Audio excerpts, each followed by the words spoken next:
Hello and welcome to part 26 in my Japanese for Beginners series. In this lesson, you are going to learn how to use particle de in a different way than what we've covered before. You're going to learn how to use it to say that you're doing a verb by means of a noun. So that means you'll be able to say things like speak in Japanese, or drive to Canada by car, or eat with chopsticks. This lesson corresponds to page 236 of the Genki Volume 1 textbook, but don't worry, even if you don't have that textbook, you will still be able to follow along. では始めましょう。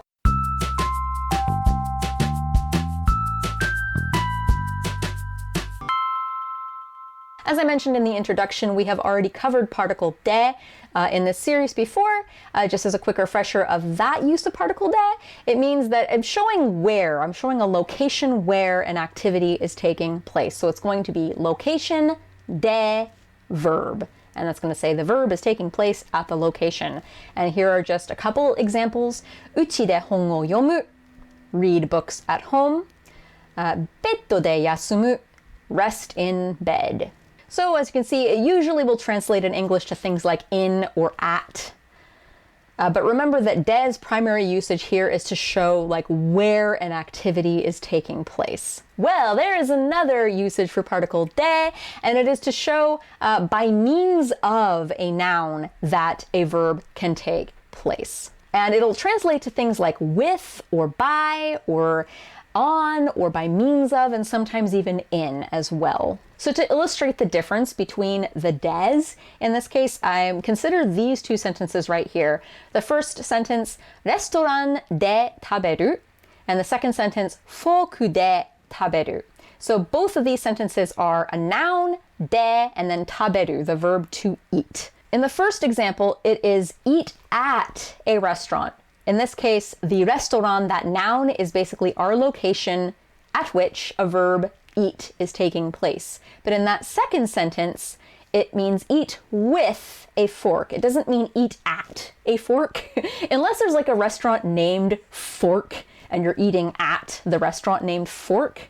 Otherwise, because a fork is a very small thing and it's not a location where you're eating, you're using this fork to eat. It means eat with a fork. Here is another example, another pair of sentences. The first one, 部屋で話す. The second one, 日本語で話す. So both of these sentences are noun de 話す, and 話す is the verb that means to talk or to speak. So the first one is talk in my room.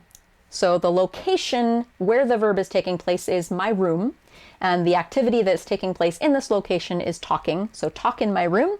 But the second one, the noun is Japanese. You can't like go in Japanese to talk. It's not a location, but it is a thing that I am using to talk. So 日本語で話す means talk in Japanese. So note that you're still using, like in English, you're using the word in both cases to illustrate particle de, but it means completely different things. The first one is like you're talking in, you're located in this location while you're talking. The second one is you're speaking in Japanese, and that's just kind of a set way that we express that sentiment. But basically, you are speaking by means of the Japanese language, or you are using the Japanese language to talk, is how you should really be thinking about that.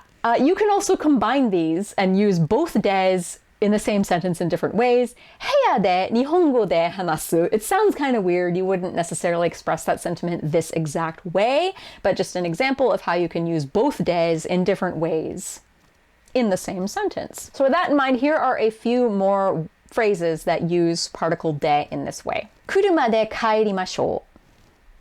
So 車で, by means of a car. 帰りましょう, let's go home. So let's go home by car.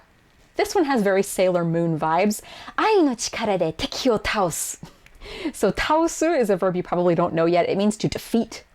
Teki you might also not know, it's the enemy. So 敵を倒す means to defeat the enemy.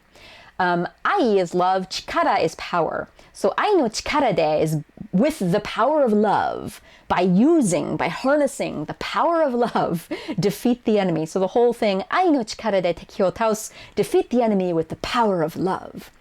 Strong Sailor Moon vibes. 日本語で話してください. So I had this example from earlier, 日本語で話す. So if you wanted to ask someone, please speak in Japanese, it's a useful phrase to know if you really want to learn Japanese and you're in Japan and everyone's trying to practice their English on you and you're like, すみません、日本語で話してください. Or if you want to flip that around and you're lost and you're like, すみません、英語で話してください. Like, please speak in English. So that's a way you can say, please speak in Japanese or in whatever language you want to ask someone to speak in. And here's another one. This is going to segue into another usage of de. 英語でどうぞ. You'll see this a lot. Like I see this in Twitter bios a lot. Like I've been following some like Japanese to English translators and expats and stuff, and they'll often have like 日本語でどうぞ like in their bio. It basically says you may use English or English is welcome here, but it still means like by means of English, like please go ahead and use English, basically. This de particle, you can also think of it as by use of or use a noun to perform a verb. So there's no verb really in here. It's just dozo is like go ahead. But I'm just showing that you can say 英語で by means of English, go ahead. And that means you may use English or English is welcome here. So that kind of is a nice little segue into another use of this particle de in by means of. And this formula is X de お願いします. So you can replace X with anything that you're basically asking for someone to do for you, or like a way that you want someone to do something for you. And to illustrate that, I have a few examples.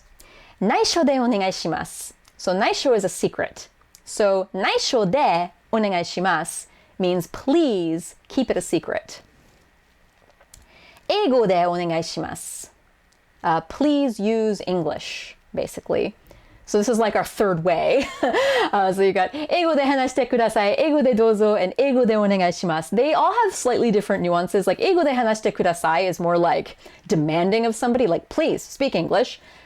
英語でどうぞ is like, oh, you may use English, go ahead.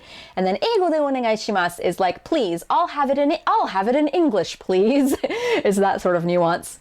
スモールでお願いします. So you might use this at a restaurant if you want a small. It's like, make it a small, please. It's kind of like that. I'll go with small.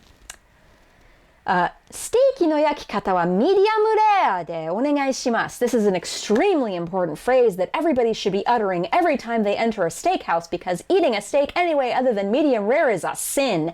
Anyway, this means please make my steak medium rare, or I'll have my steak medium rare, please.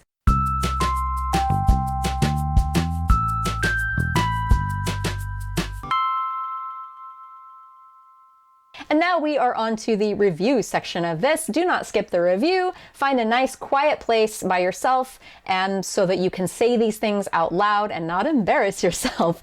I have timestamps in the video description below and in a pinned comment at the top of the comment section. So basically, it'll have all the phrases outlined. Click on the timestamp of the phrase that you want to practice. It'll jump straight ahead to that phrase. Pause it right after I say the phrase. Practice saying the phrase and then click on whichever other phrase you want me to say. And that way you can get as much or as little practice as you want. Also, pro tip, if I'm speaking too quickly for you or too slowly for you, if you want to change the speed, the playback speed, go to the settings in this player that you're watching this video in, and you can change the video speed. You can change the speed at which I am talking, so that can help you a lot if you feel like I'm talking too quickly or too slowly. うちで本を読む。ベッドで休む。レストランで食べる。フォークで食べる。部屋で話す。日本語で話す。部屋で日本語で話す。車で帰りましょう。愛の力で敵を倒す。日本語で話してください。英語でどうぞ。内緒でお願いします。英語でお願いします。スモールでお願いします。ステーキの焼き方はミディアムレアでお願いします。Thanks for watching. In the next lesson, we are going to learn all about verb stems and how you can apply them in sentences.